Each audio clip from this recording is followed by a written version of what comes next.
Hi everyone and welcome back to another video, and in this one I'm going to talk about garage ramps, and I'm going to talk about what led me to make the decision of which ramp I went for.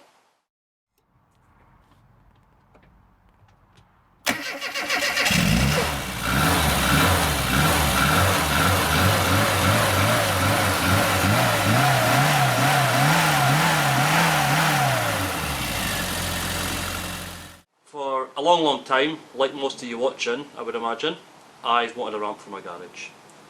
It would make working on the cars so much easier, and it would just open up things that I would really struggle with axle stands and a trolley jack. So finally, after all this time, I've decided to bite the bullet and go for it. So yeah, in this video I'm going to go over what ramps I considered, what ramps I discounted, and what led me to the decision for the ramp that I chose.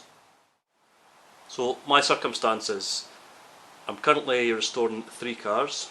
I have a classic Mini roll-in restoration, which is going to be my daily driver. I have another classic Mini, which is a ground up restoration, and I have a Volkswagen Type 2, which is another ground up restoration. Standard double garage with roof space and storage in the roof, and a usable height to lift of 2.8 metres. I thought I would just go over a few of the ramps that I discounted because they're full range and I don't have the space for them in this garage at this time. So there were a few I looked at and quickly discounted. I'm just going to go over them one by one and give a few plus points and a few negative points. 2-post ramp. So the positives with the 2-post ramp is you get the full height and you get full access underneath. The arms can be manoeuvred, so you've got different types of vehicles you can manoeuvre it for different jacking points if you like. So all positives. The negatives: you are using up space for fixed posts on either side. That space is going to take up space on either side, and once they're in, they're in. They can't be moved. They are going to need work done to the ground, which is extra expense, digging up, reinforcing, and you're also going to need a better power supply than what your standard power supply is. It needs to run a bit higher, so you're going to need to think of the expense of getting that as well. And then obviously if you're limited to height like I am, then it's no use because you're only going to get half the use of it. So I discounted that one because of my circumstances. The 4-post ramp with the platform. Yeah, drive on, just drive straight on, really easy to drive on, so that's a positive. Full lift, so you get underneath, and probably just how easy it is to use, to be honest. The negatives: it takes up a lot of space. You've got the platform that takes up a lot of space, then you've got the posts that take up a lot of space. You've got the power that you would also need, the same as the other lift. With this one, the weight of the car sits on the platform, so if you're needing to do any work on the wheels are still attached. So that's the drawback with this. You can do work underneath, you're restricted to the sides slightly, you can walk all the way down the middle, but if you're doing any work on the suspension and you need to take the wheels off, it's not much use for that kind of work. I discounted that one because of the space, because of the height, and if that wasn't a factor, they're quite expensive as well, like really expensive compared to the alternatives. Side lift takes up a lot of room and they're quite a bit more expensive than the other lifts. I would question the stability of it depending on which car you use, where it's held, you know, all that sort of stuff. So yeah, the positives are you're going to get full access to the side you need. It's going to lift it up, just drive on and lift it up, and it's going to get the full height. The negatives, as I said, positioning the car, lifting the car, the stability and yeah, the room it takes up. So yeah, I discounted that one straight away. It's not one that really interests me for the work I would need to do on it. The full size scissor lift. I quite like these. The plus is you can get in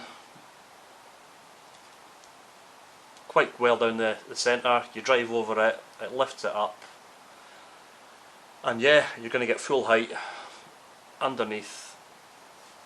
They might be a slight issue with some low profile cars, but yeah, there are extension ramps you can get to drive over it, which helps with that. So yeah, they're fairly easy to use, drive on, lifts up, full access. The negatives, again, for me in particular, the height. Full height, don't have access to here. They're a bit more expensive than the other ones, and although you can manoeuvre them, you get mobile ones, you manoeuvre them, they are still quite heavy. So moving them about, you've got the convenience side of that. I would suggest that if you are going for that, you'd probably have a fixed bay or area of working that you would keep it. So I discounted that one. So yeah, had I had a warehouse with unlimited roof space, unlimited funds, I would probably have a variety of those lifts, to be honest, but I don't, and most of you guys I would imagine don't either, so I had to narrow it down, and I narrowed it down from quite a few to 3. Now the 3 I narrowed it down to was 2 mid-size scissor lifts, one here, and a mobile tilt lift. The 2 scissor lifts fitted what I could do in this garage. The first one here lifts slightly higher, different ranges, but on average about 1.3 to 1.5 metres high. They are slightly cheaper than the other mid-rise lift, and they would have worked in the garage height wise, manoeuvrability wise. But the 2 things that put me off that one, the middle part where the struts are, limits your access to the middle of the vehicle. You can't get under the middle of the vehicle and walk through as you could with the other one. So although it lifts it higher, that put me off slightly. And also the blocks. So you've got the swinging arms that come out from this one, the same with the 2-post lift, and they attach to the sills or jacking points and they lift it up from there. So what put me off with that was I would be hoping to use the lift for my restorations, and the restorations are at various states of repair, so for that I would need some good jacking points to be able to lift it securely and safely. So for that purpose there was too many negatives that outweighed the positives for me, so I just discounted that one. That left just the 2. Now for a long time I kept going between one and the other to decide which one would suit me best, and which one I prefer, and which one would work for me basically. So I done a lot of measuring.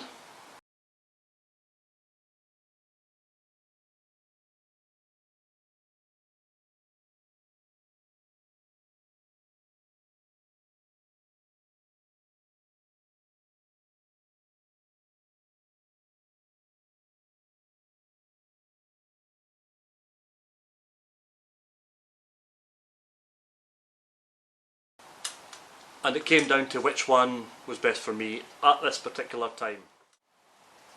Once I'd decided on these 2, I sent away numerous emails to companies to get quotes, to ask how much postage was, to inquire about what electrical system setup they need, and that influenced what decision I made. So I got it down to 2 companies and a lift each. I went for this lift for the mid-range lift, the scissor lift, and I went for this as the tilt-in lift. Now I do like the mid-range scissor lift. It is however 5 times more expensive than the tilt-in lift, so that was a big negative for me, was the price, but not the full influence in factor. With the scissor lift, I'm limited to where it can be, because although it's mobile within the garage, it still has to sit flat and it takes up a full car length space. So had I not had 3 restorations on the go and need to move them about the garage, that was my definite choice. I would have went for the mid-range scissor lift. And to be honest, in the future I will look at that as an option once I'm a bit further along in the restorations and it's more for maintenance. But at this stage I decided to go for the tilt and lift. It's cheaper, it's more mobile, and it can be stored on the wall if I need. It can be stored upright.